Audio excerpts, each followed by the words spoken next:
Hi everyone, आज हम लोग सॉल्व करेंगे the Intuit daily challenge question number 752। The name is open the lock.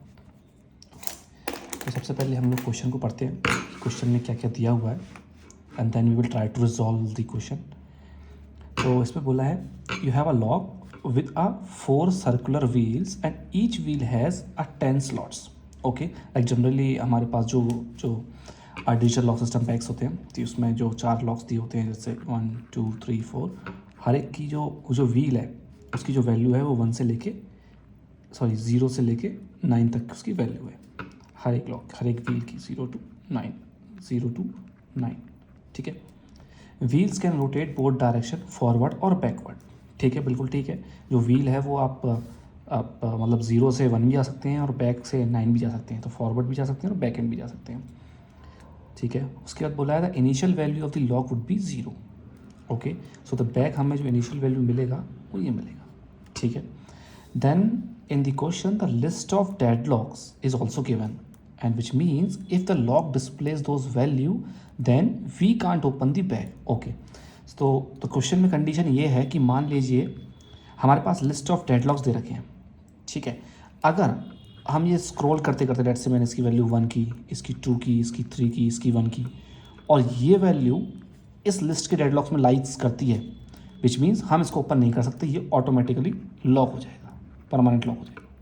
तो the list of deadlock is also given, that means we if the lock displays those value then we can't open the back. Okay, fifth हमारे पास क्या है, हमें एक target दिया गया है। Target is nothing but your the key which is the lock of the key to unlock the value. मतलब हमें आंसर दिया कि भाई इस वाले लॉक को ओपन करने की एक्चुअल में वैल्यू क्या है, लेट्स से 0202, ये मेरा आंसर है। तो मैं व्हील को रोटेट करते करते इसको रोटेट कर दूंगा 2 बार, इसको कुछ नहीं करूँगा, इसको आगे कर दूंगा। जब ये जैसी मैच कर जाएगा ये मेरा आंसर होगा, यानी इसको मैच करते ही यानी कि मुझे मेरा ओपन हो जाएगा। ठीक है, क्वेश्चन कह रहा है return total number of turns required to open, यानी इस वैल्यू तक पहुंचने के लिए मुझे उन मूव्स का काउंट बताओ कि तुमने कितना लिया। जैसे मान लो मैंने इसको 0 को 1 किया, ठीक है, 1 को 0 करने की जरूरत थी नहीं थी, या मैं समझता हूँ, या फिर एग्जांपल के लिए इसमें क्वेश्चन में पहले दे रखा है, जैसे इनिशियली मुझे क्या था, ये 0 मूव मिला। ठीक है, मैंने इसके बाद मूव किया, इस पर गया। जब मैंने इसके बाद मूव किया तो मैंने कहा इससे तो नहीं ओपन हो रहा क्योंकि मेरा ये है, तो मैंने 1 इस पर मूव किया। इसके बाद मैंने एक और इंक्रीमेंट किया। ठीक है, मुझे 2 मिल गया इसका मतलब। ठीक है, फिर मैं आगे गया क्योंकि ये मेरी वैल्यू ऑलरेडी आंसर में है, मैंने 2 0 1 कर दिया। ठीक है, ये भी ठीक है। फिर मैंने एक और वैल्यू पे आगे गया। ठीक है, पहले 100,000 पे गया, उसके बाद 1100 पे गया, दैन 1200, दैन 1201 पे गया, दैन उसके बाद फिर मैंने मूव किया 1202 पे गया, तो ये मिल रहे हैं मेरे, एंड फाइनली मैं फिर उसके बाद रीच कर गया 0202 पर। ठीक है, तो अब इसके बाद अगर मैं इसको सीक्वेंस को चेक करूं तो मुझे यहाँ तक पहुँचने में मुझे कितना टाइम लगा, क्योंकि ये इसका आंसर है 1 2 3 4 5, no 1 1 2 3 4 5 6, that means 6 counts are required to reach the lock key. ठीक है, दूसरी चीज़, मैंने जब ये वैल्यूज़ को उठाया, एग्जाम्पल में दे रखा है, मैं जस्ट रीड कर रहा हूँ जो एग्जाम्पल नंबर दे रखा है उसके अंदर, ये कोई भी वैल्यू डेडलॉक के साथ मैच नहीं होती। डेडलॉक क्या है, मैंने लिखा हुआ डेडलॉक क्या है, ये क्वेश्चन में डेडलॉक गिवन है, ये वैल्यूज़, ये आपका कॉलन है 0201 0101 0102 1212 0002, इनमें से कोई भी वैल्यू अगर बीच में आ जाती, जो मेरा ये सीक्वेंस किया है, जो मैंने रीच किया है, तो मेरा डेडलॉक हो जाता है, मैं वहीं पर फंस जाता और मुझे रिटर्न करना था -1। ये इसका बेसिक पॉइंट है। ठीक है, अब समझते हैं कि क्वेश्चन को कैसे सॉल्व करें, इसका इंट्यूशन क्या होना चाहिए सबसे पहले। ठीक है, बस हमें इतना बताया गया क्वेश्चन में कि भाई ये तुम्हें लॉक मिलेगा, कोई एक टारगेट दिया हुआ है, वहाँ तक पहुँचना है, डेड लॉक में फंसना नहीं है, दैट्स इट, ये क्वेश्चन में दिया हुआ है। अब इस क्वेश्चन में हम लोग कुछ समझते हैं। यह हमें बताया गया है सेकंड पोजीशन पे wheels can rotate both directions, यानी कि जो 0 0 में दिया है ये किसी भी डायरेक्शन में जा सकते हैं, मतलब 0 to 9 हो सकते हैं, 9 to 0 हो सकते हैं, अपवर्ड और फॉरवर्ड दोनों डायरेक्शन में मूव कर सकते हैं ईजिली। ठीक है, इसको समझते हैं। पहली पोजीशन को लेते हैं। जब हमने पहली पोजीशन उठाई तो मैंने देखा कि ये मेरा व्हील, अगर मैं इसको बैक कर दूँ एक, ये 9 बन सकता है, या मैं इसको नीचे कर दूँगे तो मेरा 1 बन सकता है। ठीक है, अगर मैं पहली मूव पे ऐसा करूं तो मेरे पास फर्स्ट मूव पे जो मेरी स्ट्रिंग बनेगी वो क्या बनेगी, आइदर, और सेकंड केस वुड बी, ये केस बनेगा। दूसरे केस पे आते हैं। सेम केस किसके साथ भी है, आइदर और, सेम इसके साथ भी है, आइदर और सेम इसके साथ भी है, आइदर और। ये पॉसिबल कॉम्बिनेशन है पहली बार जब मुझे लॉक दिया गया है। काउंट कर लेते हैं, 1 2 3 4 5 6 7 8। That means 8 types of possible locks, या 8 पॉसिबिलिटीज़ हैं यूज़र के या किसी की, मैं भी हूँ, इनको करने की। भाई मैं अगर पीछे जा सकता हूँ, आगे जा सकता हूँ, पीछे जा सकता हूँ। देन उसके बाद हम क्या समझते हैं, हर एक वाले, जैसे मान लो मैंने यूज़र ने 9 सेट कर लिया, 9 के पास अब इसके पास भी 2 पॉसिबिलिटी है, इसके पास भी 2 अपनी खुद की पॉसिबिलिटी है। तो समझ रहे हो, मतलब ये है कि जितने भी मेरे पास अनलॉकिंग पैटर्न मैं अप्लाई कर रहा हूँ उन सारे पैटर्न के पास अपने अपने 8 हैं, तो काइंड ऑफ 8 × 8 × ये। ठीक है, अब ये तो हम समझ गए कि ये पैटर्न है। सॉल्यूशन कहाँ से स्टार्ट करें? ठीक है, चलिए स्टार्ट करते हैं दोबारा से। क्वेश्चन को समझते हैं। क्वेश्चन में मुझे डेड एंड की लिस्ट दी हुई है। ठीक है, मुझे टारगेट दिया हुआ है, आउटपुट मुझे एग्जाम्पल में दे रखा है। मुझे ये भी पता है मेरा जो इनिशियल लॉक है जिसकी वैल्यू क्या है, 0 है। ठीक है, ये है। अब देखो इसको और थोड़ा कोशिश करते हैं बनाने की। लेट्स से 0 0 0 0 यहाँ से गया तो ये बन गया आपका, और खींच लेता हूँ क्योंकि 1। ठीक है, इसी के पास एक और गया, इसके पास आए,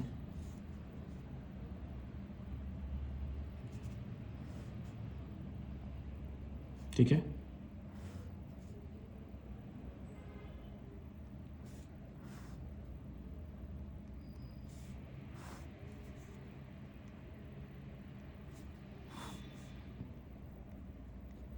ठीक है। अब इसके हम ऐसा भी तो कर सकते हैं, या तो मैं इसको, अब इसी अगर मैं पहली वैल्यू को ले लूँ, लेट्स से हम इसी को लेते हैं, या फिर इसको ले लेते हैं दूसरी पोजीशन पर, ये भी तो हो सकता है, या फिर ये भी हो सकता है। सेम इसमें अप्रोच देखते हैं, ये भी हो सकता है, या ये भी हो सकता है। इसमें भी देख सकते हैं, ये भी हो सकता है। अब ये देखो, ये दोनों मैच कर रहे हैं, और ये 1 0 है, सॉरी 1 का 1 भी हो सकता है, तो ये भी देखो मैच कर रहा है इसके साथ। ठीक है, ऐसे करके एंड सो ऑन। तो अब इसमें समझते हैं कि ये क्वेश्चन किस तरीके से चल रहा है। अगर मैं आपको बताऊं कि मुझे अगर मैं ऐसे ही इस डायग्राम को बनाता जाऊं लास्ट तक, लेट्स से इसके बाद कुछ फिर किसके चलेगा, फिर उसके जब पैटर्न बनेंगे, तो काइंड ऑफ ये कनेक्टेड ग्राफ बनता जा रहा है, राइट। तो काइंड ऑफ कनेक्टेड ग्राफ बनता जा रहा है, जहाँ पर मुझे इनिशियल रूट नोड की वैल्यू भी पता है कि भाई यूज़र हमेशा 0 से स्टार्ट करेगा, किसी को बैक की पोजीशन यही मिलनी है, पहुँचना कहाँ तक है, किसी टारगेट तक। ये भी पता है यहाँ तक पहुँचते पहुँचते कोई तो टारगेट एक वैल्यू होगी मेरे पास। अब मुझे जब ये पता है, मुझे पैटर्न दिख रहा है कि ये मेरा एक ग्राफ की तरह बिहेव कर रहा है ये डायग्राम, और किसी टारगेट तक पहुँचने के लिए मुझे कुछ एप्लीकेशन करना है, तो मैं क्या अप्रोच यूज़ कर सकता हूँ? तो मैं इसमें अप्लाई कर सकता हूँ मोस्ट कॉमन DFS या BFS। भाई क्या होगा DFS मतलब क्या होगा, सबसे लास्ट तक जाऊँ फिर मैं ऊपर आऊँ, या BFS मतलब इन सारे पोजीशन को देखता जाऊँ भाई किसी में टारगेट है कि नहीं है, कि नहीं है, कि नहीं है, कि नहीं है, जैसे मुझे टारगेट कंप्लीट मैं रिटर्न करता जाऊँ। क्योंकि अब लेकिन मुझे आंसर में टारगेट तो देना नहीं है, मुझे आंसर क्या देना है, return the total number of turn required, total number of turn required. तो ये देखोगे आप, तो ये एक टर्न का काम कर रहे हैं, नीचे आया फिर इसका टर्न आया, तो ये टर्न वाइज काम कर रहे हैं। तो दैट मीन्स मैं अगर इसमें एक लॉजिक अप्लाई करूं BFS या DFS, जिसमें कि जैसे ही मुझे टारगेट मिले और जितनी वहाँ तक मेरी मूव्स पहुँची हो उसको मैं रिटर्न कर दूं बैक, मेरे पास आंसर आ जाएगा। ठीक है, तो बेसिक आइडिया आया। ठीक है, अभी और हम करेंगे इसको कोड के थ्रू समझने की कोशिश करेंगे तो ज़्यादा हमें और इजीली समझ। ठीक है, ठीक है गाइस, तो अब हम इसका कोड लिखना स्टार्ट करते हैं पहले तो, फिर उसके बाद हमें ज़्यादा इजीली समझ। ठीक है सर, कोड समझते हैं। तो क्वेश्चन में क्या दिया हुआ हमारे पास, पब्लिक इंट ओपन लॉग, हमारे पास एक स्ट्रिंग ऑफ एरे दी हुई है जिसका नाम है डेड एंड्स। ठीक है, और दूसरे में हमारे पास एक स्ट्रिंग दी हुई है जिसका नाम है टारगेट। ठीक है, ये हमें दिया हुआ है। क्वेश्चन पढ़ के ही हमें लग रहा है, हम लोग ऑलरेडी डिस्कस कर चुके हैं कि हमें क्या चाहिए क्या नहीं चाहिए। अब और हमारे पास एग्जांपल भी है, जैसे कि ये हमारा, यहाँ लिख लेता हूँ उसको, कि हमें ये डेडलाइंस की लिस्ट दी हुई है। ठीक है, और टारगेट हमारा है 0202, ये हमारा आउटपुट रहेगा। ठीक है, अब हम लोग इसको सॉल्व करने की कोशिश करते हैं वाया द BFS। हम इसमें अप्लाई करेंगे BFS। तो BFS पहले क्या होती है उसको समझते हैं यहाँ पे। ठीक है, तो सबसे पहले हम लोग BFS समझने की कोशिश करते हैं। BFS क्या होती है, अगर जब हम बोलते हैं कि हमें BFS यूज़ करनी है या DFS यूज़ करनी है, तो हमारे दिमाग में क्या आता है। मैंने पहले भी बताया, मैं दोबारा मतलब याद रखने के लिए, DFS और BFS अगर हमें कभी हॉरिजॉन्टली ट्रैवर्सिंग करनी हो, कैसे मतलब एक लेयर पे गए फिर इसको ट्रैवर्स कर लिया, इस पार्ट को ट्रैवर्स कर लिया, ये जो भी हो, इसको ट्रैवर्स तो ये हॉरिजॉन्टल ट्रैवर्सिंग चल रही है। ठीक है, इसको किया फिर इसको किया। जब हम कभी हॉरिजॉन्टल ट्रैवर्सिंग करते हैं, एक सेकेंड, तो जब हम कभी हॉरिजॉन्टल ट्रैवर्सिंग करते हैं तो हम लोग BFS का यूज़ करते हैं। और तब कब जब भी हमें वर्टिकली ट्रैवर्सिंग करनी है, यानी हम सबसे पहले नीचे जाते गए, यहाँ मिला, यहाँ ठीक है, कंडीशन मतलब रिकर्शन के थ्रू जाते हैं जनरली, यहाँ कंडीशन मैच नहीं हुई, बैक गए, फिर रूट तक आ गए। तो दैट मीन्स वर्टिकल ट्रैवर्सिंग। ठीक है, जब हम TFS की बात करते हैं तो फंडा ये होता है कि वी शुड यूज रिकर्जन में हमेशा पहली चीज़, जो सबसे ज़रूरी चीज़ हमें याद रखनी है, वो है हमारी बेस कंडीशन। बेस कंडीशन कौन सी, मान लो आप नीचे होते गए, जाते गए, नीचे जैसे आपको नल मिला, भाई आप नहीं जा सकते नीचे, जरूरी नहीं नल है, कोई भी कंडीशन जो आप चाहते हैं, बस वहाँ से बैक होने से स्टार्ट कर जाओ, तो होती है बेस कंडीशन। दूसरा होता है कॉलर फंक्शन। रिकर्जन में क्या होता है, हम सेम फंक्शन को कॉल करते हैं, राइट, बट इसके इनपुट को हमेशा अपडेट कर देते हैं। कैसे करते हैं, जैसे कि पहले इस पे आए, हम इसके साइड आए, फिर इसके इस पे आए, ऐसे तो चलते हैं, जब आप आज के अंदर इसके अंदर, तो इस तरीके से हमारा रिकर्जन। तो BFS कैसे काम करता है, BFS आपका काम करता है क्यू मैकेनिज्म पर।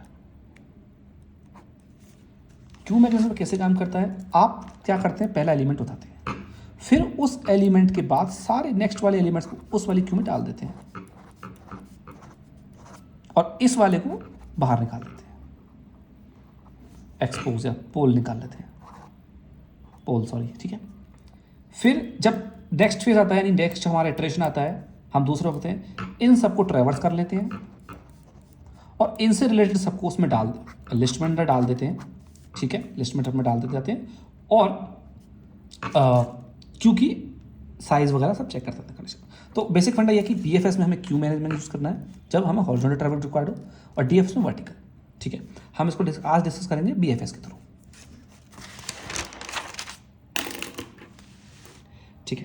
तो अब हम इसका कोड लिखने की कोशिश करते हैं। सबसे पहली बात जो मुझे इस कोड में चाहिए क्या है, जैसे मैंने बताया इसमें हम लोग BFS यूज़ करेंगे, right. Since we are using a BFS approach, हम सबसे पहले क्यू बनाएंगे, ठीक है, क्यू ऑफ स्ट्रिंग। तो जावा में मैं ये कोड लिखता हूँ generally, linked list should be there, क्योंकि मुझे यही लैंग्वेज अच्छी लगती है। So you can write this code in any other language as well. Logic समझने की बात है इंपॉर्टेंट, ठीक है। मैंने क्यू डिफाइन करी। इसके बाद मेरे पास ये डेड एंड्स दे रखे हैं, ठीक है। मैं अपने ईज़ के लिए, क्योंकि मुझे ईज़ रखना है, मैं डेड एंड को कन्वर्ट कर लेता हूँ अपने हैश सेट में, ठीक है। तो मैं एक हैश सेट डिफाइन करूँगा, टाइप ऑफ स्ट्रिंग, जिसका नाम होगा डेड एंड। मैंने डेड एंड लिखा है नाम, जनरली डेड एंड्स होना चाहिए क्योंकि ये नाम सेम हो जाएगा नहीं तो। और न्यू हैश सेट, और मैं इसकी वैल्यू को फिल कर दूंगा array dot as list comma dead ends, ठीक है। पहला काम हो गया।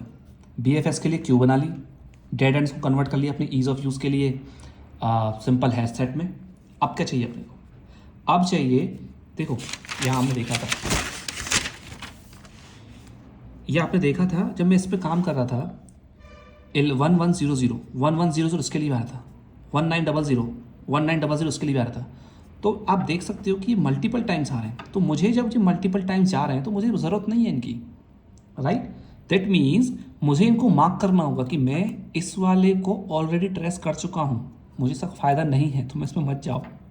इस वाले पे ट्रेस कर चुका हूँ, मत जाओ। तो यहाँ अगर आता है तो कोई मतलब नहीं है मुझे उससे, करेक्ट। तो सेम वे, तो मैं एक और सेट बनाऊंगा, या लिस्ट भी बना सकते हैं। मैं एक और सेट बनाऊंगा इस स्ट्रिंग टाइप का, जिसका नाम लिखूंगा विजिटेड, ठीक है। I am sorry hash set,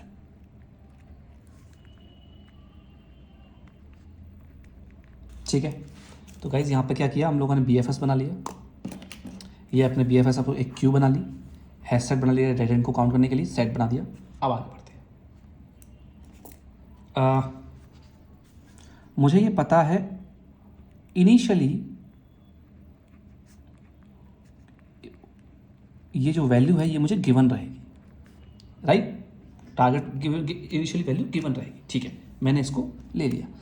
एक मुझे इंटीजर वैल्यू चाहिए जो मेरी मूव्स को काउंट करेगा, ठीक है। तो सारे काम हो गए। Now let's apply the BFS।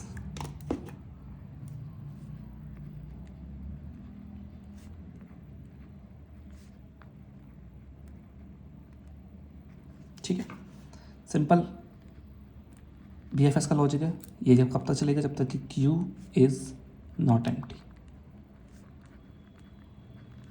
क्योंकि नॉट एम्प्टी फंक्शन इसमें है नहीं क्यों के पास, इसलिए हम लोग उसमें नॉट लगा लेते हैं, ठीक है। सबसे पहले क्या करेंगे, इसका साइज आइडेंटिफाई कर लेंगे। बेसिक फंक्शन है Q डॉट साइज, ठीक है। साइज भी निकाल लिया। अब इस साइज के बेस पे हम लोग एक एक करके क्यू में से एलिमेंट्स निकालेंगे और उसको इटरेट करेंगे, इसको चेक करेंगे कि वो डेड एंड में लाई करता है नहीं करता, या विजिटेड नोड तो नहीं है वो, उसके बेस पे मूव को इंक्रीमेंट करेंगे, ठीक है। तो अब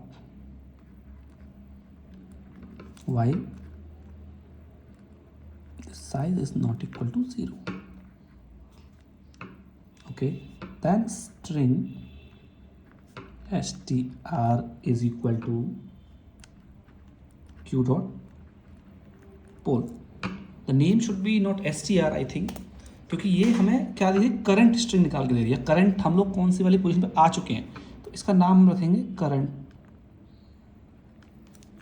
लॉक वैल्यू करंट की, ठीक है। करंट की मतलब अभी हम लोग कौन सी, जैसे कि लेट्स से यूज़र ने ये अप्लाई कर दिया 900 और 100 1000 अप्लाई कर दिया, तो ये हमारा की बता रहा है, ठीक है, की बता रहा है।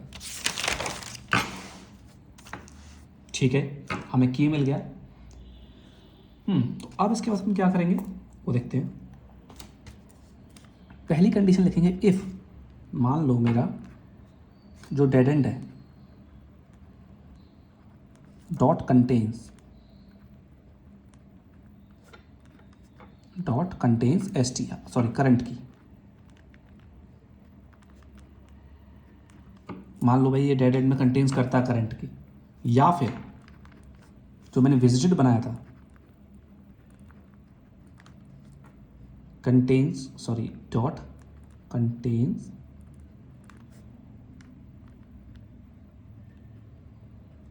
करंट की, ठीक है, ऐसी कंडीशन हो तो मुझे क्या करना है, नहीं भाई मुझे इससे कोई मतलब नहीं है, मेरा जो साइज़ है क्यू क्या वो डिक्रीमेंट हो जाए और इस वाले पार्ट को स्किप कर दो यहीं की, ख़त्म काम।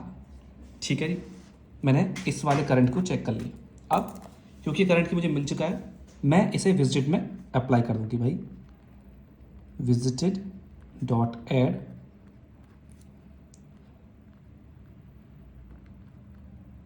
करंट की को मैंने डाल दिया इसके अंदर। ठीक है, तो यहाँ तक अभी क्या हुआ, हमने क्या किया, हमने क्यू में पहला मूव डाल दिया, क्यू का साइज़ निकाला, करंट क्यू निकाला और उस वाले क्यू को यानी करंट पे जो हमारे पास जैसे कि स्टार्टिंग में ये रहेगा की रहेगा, उसको निकाला, चेक किया कि डेड लॉक्स में तो नहीं है, डेड एंड में तो नहीं है, या फिर विजिटेड तो नहीं हुआ है अभी। ठीक है, फिर हमने उसको मार्क कर दिया एज अ विजिटेड। नाउ दूसरी कंडीशन क्या चेक करें कि मान लो कि मेरा जो एस टी आर आया है, एस टी आर मतलब कि मेरा करंट की जो आया है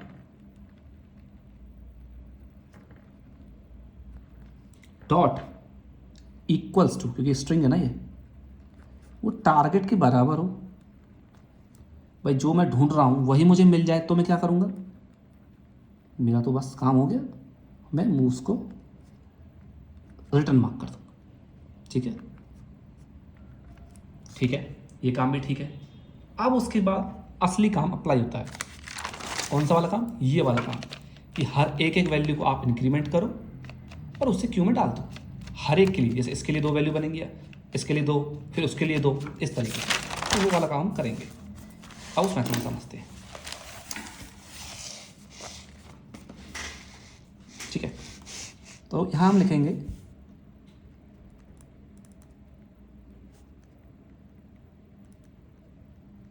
string builder S B is equal to new string builder, जिसमें हम लोग पास कर देंगे करंट की, जो मुझे अभी मेरे पास की से मुझे क्यू से मुझे मिली हुई है। ठीक है, अब हम लोग फॉर लूप स्टार्ट करेंगे। जो आई की वैल्यू 0 से लेके वो चलेगा 4 तक। 4 तक क्यों चलेगा, क्योंकि सबको पता है जो की है, जो लॉकिंग सिस्टम है उसके पास टोटल 4 वैल्यूज़ हैं या 4 कैरेक्टर्स हैं, और ये कैरेक्टर्स 0 से लेके 9 तक की वैल्यू भी होल्ड करते हैं, ईच ऑफ दैम। तो हमें इन्हीं की हमें चेक कर दी है कि भाई ये तो पीछे जा सकता है, आगे जा सकता है, या यूज़र है भाई सा एक एक करके आगे करके चेक करेगा, बैक करके चेक करेगा, राइट। तो हम क्या करेंगे, कैरेक्टर व्हील निकालेंगे, एक एक व्हील को निकालेंगे, किसमें से निकालेंगे, S B dot caret of I, क्योंकि एस बी के पास अब क्या है, करंट की बन चुकी है ना, तो इसमें से अपन को क्या मिलेगा, वी मिलेगा, लेट्स से इनिशियल लेवल 0 मिलेगा। ठीक है, फिर उसके बाद हमें वो दोनों कंडीशन फाइंड आउट करनी है, यानी कि एक बार वो बैक जा सकता है, एक बार वो फॉरवर्ड जा सकता है, राइट। तो स्ट्रिंग फॉरवर्ड और स्ट्रिंग बैकवर्ड, हमें ये दोनों चीज़ आइडेंटिफाई करनी है, इनको कैलकुलेट करना है। कैलकुलेट कैसे करेंगे, ये सबसे बड़ा सवाल है। देखो, सबसे पहले हम क्या करेंगे, पहली वैल्यू को निकालेंगे, पहली वैल्यू या उस वैल्यू को निकालेंगे जो आई पे लाई करती हो। ये आई 0 से लेकर 4 से लेगा, एक बार ये, एक बार ये, एक बार ये, एक बार ये। तो एस बी डॉट, ध्यान से देखना, सब स्ट्रिंग ऑफ 0 आई, यानी 0 से आई तक चलेगा। ठीक है, दूसरी कंडीशन जो इंपॉर्टेंट है, मान लो व्हील की वैल्यू 9 है, अगर व्हील की वैल्यू 9 मिलती है तो मैं उसे दे दूंगा 0, अदरवाइज ये टर्नरी ऑपरेटर है, अदरवाइज व्हील को माइनस करूंगा, इस 0 से +1 कर दूंगा। ये जो कंडीशन है बहुत इंपॉर्टेंट है ध्यान से देखने की। भाई मान लो मेरा व्हील अगर 9 पे लाई करता है तो मैं इसको 0 असाइन कर दूंगा डायरेक्टली। 0 ये मेरा इंटीजर टाइप है, ठीक है। मैं इसको कैरेक्टर में असाइन नहीं कर सकता। क्यों? क्योंकि अगर मैंने व्हील इक्वल टू 9 चेक किया, उसको 0 को अगर एज अ कैरेक्टर लिया तो इस 0 कैरेक्टर की वैल्यू जो अस्काई वैल्यू की वो असाइन हो जाएगी। तो मैं इसको नॉर्मली 0 असाइन करूंगा और प्लस फाइनली रिमेनिंग स्ट्रिंग को एज इट ऐड कर दूंगा। इस वाली कैरेक्टर बात चल रही थी, plus S B dot substring of I position यहाँ था, यहाँ से लेके सारी स्ट्रिंग्स में वापस में ऐड कर दूँ तो i+1, दैट्स इट। ठीक है, ये आप समझ गए। सेम फॉर बैकवर्ड कंपैटिबिलिटी के लिए, बैकवर्ड वाले के लिए, ये पीछे भी जा सकता है, यानी 0 से वो बैक जाएगा तो 9 चला जाएगा, 0 से फॉरवर्ड जाएगा तो 1 जाएगा। तो ये बैक वाले केस के लिए लिख दिया मैंने। तो इसको 0 अगर हो तो वो 9 पे चला जाए, ठीक है। 0 अगर हो तो 9 पे चला जाए और 1 यहाँ पे आपका माइनस हो जाएगा, ठीक है। दूसरी चैलेंज कंडीशन निकालते हैं आप, S B dot substring of 0, i as it is, हमने पहला उठाया, प्लस करने गए हम लोग, चेक किया कि भाई व्हील की जो वैल्यू है 0 चेक कर सके, मान लो इस बार 9 है। अगर वो 9 है तो आगे बढ़ेगा तो 0 आएगा नहीं, बैक चला जाएगा, करेक्ट। अगर उसकी वैल्यू 9 है तो भाई वो 0 हो जाए, ठीक है। सॉरी, टर्नरी ऑपरेटर है, नहीं तो व्हील में से हम लोग माइनस करेंगे अपने 0 वाले अस्काई वैल्यू को, और हमने पहले माइनस किया, +1 कर देंगे,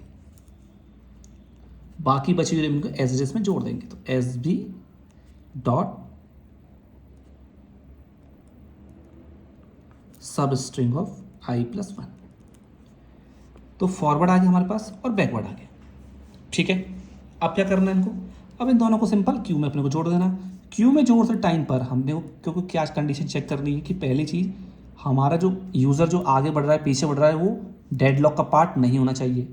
दूसरा वो विजिटेड भी लाई नहीं करना चाहिए, क्योंकि अगर पहले से उसमें यूज़र विजिट कर चुका है तो मैं ज़रूरत नहीं दोबारा से उसको क्यू में डालने की। तो कंडीशन लिखेंगे इफ़, लेट्स से पहले फॉरवर्ड के लिखते हैं, फॉरवर्ड जो स्ट्रिंग है मेरी, ओके सॉरी दोबारा से लिखते हैं, इफ़ मान लो मेरा डेडलॉक और dead end dot contains forward, ठीक है। अगर नहीं है and not equal to visited dot contains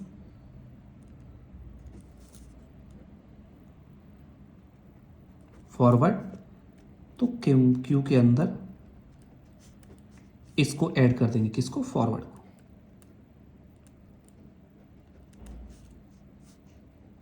ठीक है। दूसरी कंडीशन सेम रहेगी, not equal to dead end dot contains backward and not equal to visited dot contains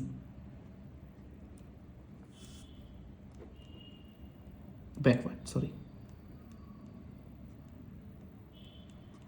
ठीक है। इसमें q dot add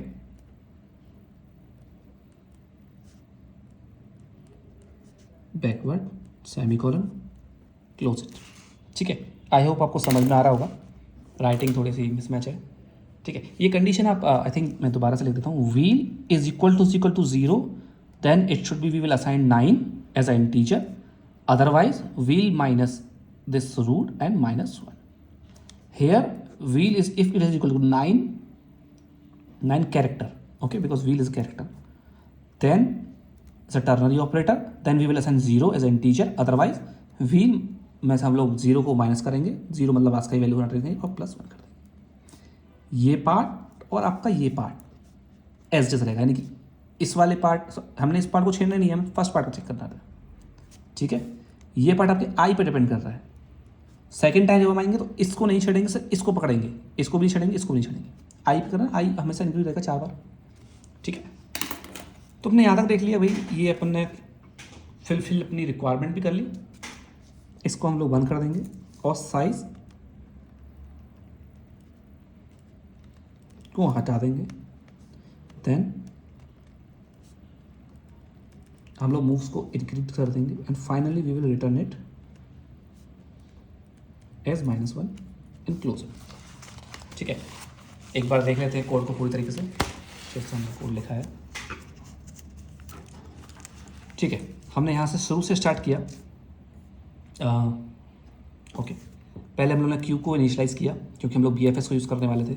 हमने एक डेड एंड को कन्वर्ट कर दिया हैश सेट में, सेम को एरएलएस को अप्लाई करके, ताकि वो कंटेंट्स मेथड को हम लोग यूज़ कर सकें। अदरवाइज बहुत डिफिकल्ट होता है कि डेड एंड्स में चेक करना कि वेदर है कि नहीं, हमें तो फिर से पूरा एक लॉजिक लिखना पड़ता, वेदर इज कंटेन्स और नॉट, लूप चलाना पड़ता, ठीक है। और डेड एंड्स की जो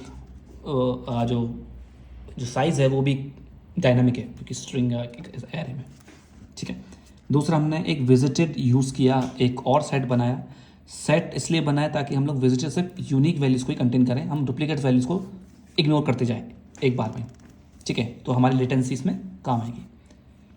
इनिशियली क्यू को मैंने 000 से ऐड कर दिया क्योंकि ये मुझे क्वेश्चन में गिवन था कि इनिशियल लेवल पर जो मेरा लॉक है वो इस तरीके से दिखेगा यूज़र को। मूव्स मेरा आंसर है कि कितने मूव्स में रिक्वायर्ड रहेंगे। मैंने VFS कोड स्टार्ट किया, कब तक के लिए, क्यू जब तक कि मेरे एम्प्टी नहीं हो जाती। इनिशियल लेवल पर मैंने उसका साइज़ उठाया, साइज़ जब तक मेरा नल नहीं है या 0 नहीं है, बेसिकली इंट है, मैंने क्या किया, एक क्यू से पोल किया, यानी कि जो क्यू में पड़ा था मेरा, बोल सकते हो मेरे पास क्यू में जो भी एक स्ट्रिंग पड़ी हुई थी, मैंने उसको उठाया, चेक किया कि डेड एंड्स कंटेन की, अगर वो करता है साइज़ को माइनस करो, कंटिन्यू करो, कोई मतलब नहीं मुझे उससे।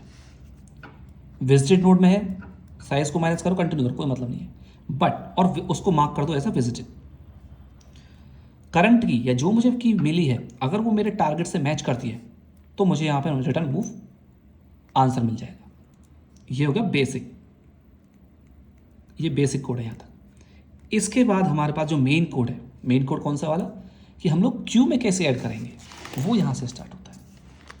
मैंने एक SB नाम का एक बिल्डर बनाया, स्ट्रिंग बिल्डर यूज़ किया, ऑब्जेक्ट यूज़ किया, क्योंकि ये इस वाइल लूप के अंदर है। तो हर एक, जैसे कि 0 के बाद हम लोग कहाँ पर पहुँचे थे, लेट्स से 0 0 0 0, तो इसका एक वैल्यू क्या हो सकती है, 1000 एंड सेकेंड वुड बी 9000। तो इसके लिए और इसके लिए भी, दोनों के 4 पॉसिबल केसेस हैं, ठीक है। तो हर बार ऑब्जेक्ट क्रिएट होगा, क्योंकि ये फॉर लूप मुझे पता है कि मेरा एक व्हील है वो सिर्फ 4 बार ही, मेरे जो टोटल व्हील हैं वो 4 हैं, ठीक है। जो टोटल व्हील से मेरे पास 4 हैं, तो एक पहले व्हील के लिए, दूसरे व्हील के लिए, तीसरे व्हील के लिए, चौथे व्हील के लिए, ठीक है। हर एक व्हील क्योंकि वो ऊपर भी जा सकता है, नीचे जा सकता है, तो मैंने क्या किया यहाँ पर, आप देखो यहाँ पे फॉरवर्ड और बैकवर्ड दो मैंने अलग अलग पॉसिबिलिटीज़ बनाई। फॉरवर्ड के लिए मैंने यूज़ किया सब स्ट्रिंग 0 से i, यानी पहली वाली इसको उठाया, आई क्योंकि इनिशियल लेवल पर 0 रहेगा, आई इनिशियल लेवल पर 0 रहेगा, तो मैंने इस वाले पोर्शन को उठाया, ठीक है, 0 to i उठाया, प्लस मैंने चेक किया व्हील अगर मेरा 0 पर है तो मैं उसे 9 असाइन कर दूंगा, क्योंकि ये मेरी बाउंड्री कंडीशंस है। 0 पर रहेगा तो 9 करना है सिंपल, और 9 पर रहेगा तो 0 करना है। बट अगर मान लो वो नहीं है, 0 नहीं है वो, तो मैंने क्या किया, व्हील माइनस 0, आज का ही वैल्यू को माइनस किया और उसमें से माइनस कर दिया 1 को। एक बार -1 कर दिया और एक बार मैंने +1 कर दिया, सिंपल ये रखा, ठीक है। और फाइनली जो बची हुई स्ट्रिंग है, चाहे वो ये वाला पार्ट हो चाहे वो ये वाला पार्ट हो, उसको एज इट इज मैंने ऐड कर दिया दोनों केस में। सब स्ट्रिंग i+, ये i+1 है, i+1, और सेम मैंने यहाँ पे किया i+1, ठीक है। उसके बाद मैंने क्या किया, इन फॉरवर्ड और बैकवर्ड जो मुझे मिला है, इन फॉरवर्ड स्ट्रिंग और बैकवर्ड स्ट्रिंग जो मुझे मिली है, मैंने बस उनको इतना चेक कर लिया कि भाई ये डेड एंड में नहीं होने चाहिए और ना ही मेरे विजिटेड में होने चाहिए। कोई फ़ायदा नहीं है ना दोबारा से मुझे ऐड करने के लिए, राइट। मुझे उससे मतलब ही नहीं है, अगर मैं उसको विजिट कर चुका हूँ और यहाँ मैं उनको मार्क भी कर रहा हूँ साथ के साथ, तो मुझे क्या मतलब है दोबारा से उनको ऐड करूँ, राइट। तो मैंने यहाँ चेक कर लिया एक बार और, हालांकि मेरा सेट से काम हो जाएगा क्योंकि मैंने इसको सेट यूज़ किया हुआ है, तो दोबारा डुप्लीकेट करूँगा तो ऐड नहीं होगा, बट फिर भी for safer side I have use this condition as well, okay. Forward को चेक किया, डेड एंड में तो नहीं है, क्यू में ऐड कर दिया, डेड एंड में बैकवर्ड को चेक किया, नहीं है तो क्यू में ऐड कर दिया।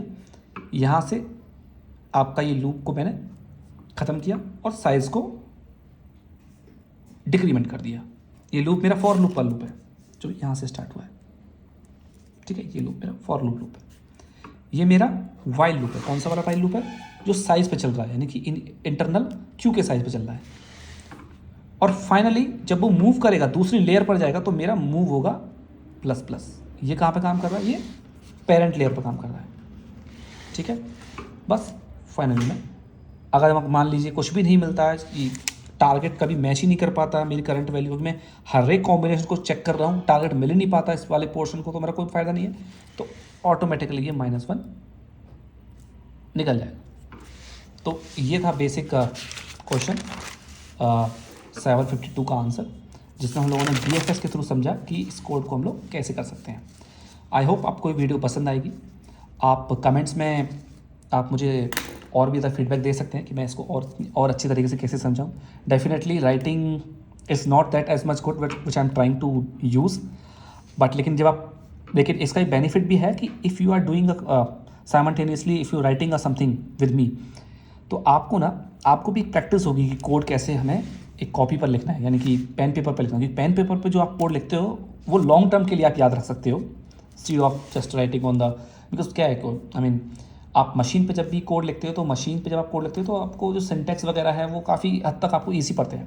But when you writing in the paper and pen, आपको ज़्यादा बेनिफिट होता है और आप समझ पाते हो कि एक्चुअल में काम करता क्या है, मैं इसको क्यों लिखूँ, इस लाइन को क्यों लिखूँ मैं।